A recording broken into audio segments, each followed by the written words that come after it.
Hello, my name is Linda, and I'm also known as Tortagialla around the internet. Today I'm sharing a quick flip through my art journal for Sketchbook Revival 2023.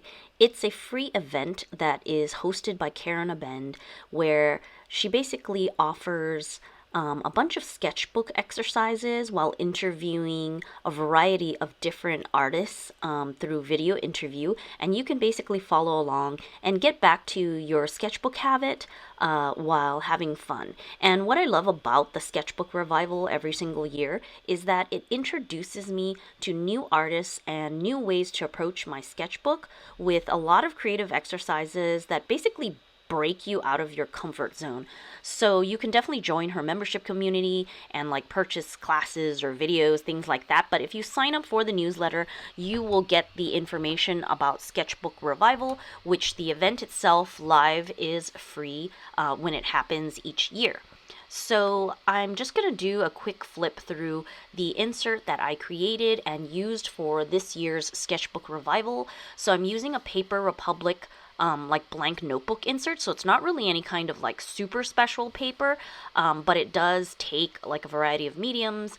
And you can see that I decorated the front with some of my bird doodles and the first page here just with some paint. And the opening page was one of like the pre-sessions with Marissa from Creative Thursday and just doing some lettering. And then we go into the sessions where I basically used one page per session.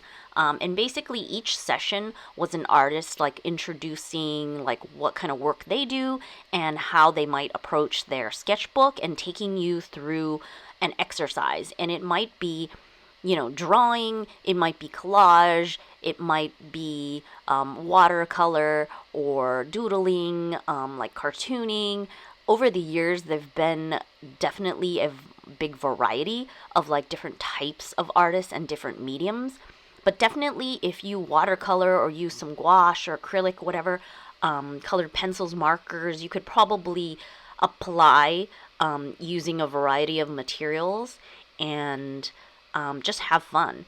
And sometimes it definitely takes you out of your comfort zone if it's not something that you normally do. Like I don't really draw realistic and that kind of thing.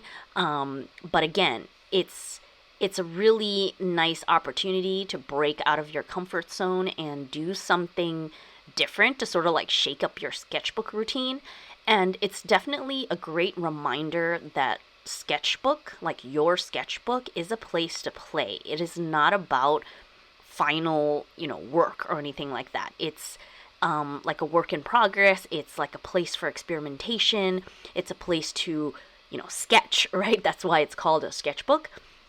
I just think that nowadays on social media, of course, people are always wanting to show their best, side, their best work. So a lot of sketchbook flip throughs are like really nice looking in a sense, or they have sort of like a finished, look to them rather than like really authentic, true sketchbooks that are often very messy and not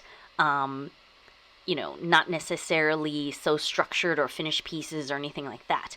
And if you go through Sketchbook Revival, of course, there's a huge variety of like mediums and techniques and things. So it's not going to be like, it's going to be much more varied than, say, someone who always uses watercolor and is just doing a lot of watercolor experimentations. Sketchbook Revival sort of touches like many different things like collage, jelly printing, markers, drawing, cartooning, just all kinds of things. And, sometimes it might resonate with you, sometimes it might not. But it does help to like do the exercise. It reminds me a lot of like little kids where sometimes in school or there's an activity and they don't feel like doing it. But like you just need to make the effort to like go through it and see what comes out of it. Maybe you'll learn that you don't really like a certain type of thing, but you might also learn that there's something new that you really do enjoy, and maybe you could somehow incorporate it into your own creative practice. And whether you are like quote unquote an artist, either way, it's creative fun. So one of the sessions was actually sewing. So that was like really cool. I mean, it is something that I'm, familiar with, but I can imagine that that is something really different for someone who might never have even sewn anything before in their life. But it was just about making stitches and like mark making basically with string. And I definitely really loved all of like the watercolory kind of gouache stuff, just bright colors, fun, free flowing. And definitely drawing things that I'm not expert at. And the very last session was actually with Karen Abend herself, and it was making this tiny little zine, and she had little prompts, and then you would just like doodle, and it was just fun. You know what I mean? Like, things don't always have to be like, I'm gonna make a final piece with this, or it's gonna become something. It's just for creative fun, and it does make you think about things. Like, there's these prompts, so you sort of wonder like, oh, what would I choose, and everyone's zine is going to turn out a little different. And of course, if you like making these zines, it's super easy to do. I've done it before. I think I've actually shared it before on the channel. Just these one-page zines, they're like really fun to do. So my whole sketchbook revival experience this year is inside this Paper Republic blank page insert, and it like pretty much fit in, so I was like quite pleased with that. And that is my flip through. Otherwise, normally in this Paper Republic like almost A5 size TN, I usually have my drawing book where I will doodle. So if you've gotten this far in the video, thank you so much for watching, and you can leave a comment below, hit the like button, and subscribe if you want to see more. I share my design work and all things stationery and creative journaling here on the channel. And if you enjoy using digital printable files, be sure to check out my Ko-fi feed, where you can support me with tips, buy printables in the shop, and even join the membership to get access to monthly digital paper packs. If you just want to try out digital printables, you can also visit my blog, tortagialla.com. I've been posting there for years and years, so you'll find a really big archive of freebies to download and play with in your journaling and planner decor. Thank you so much for watching, and I wish you a lovely day. Until next time, bye!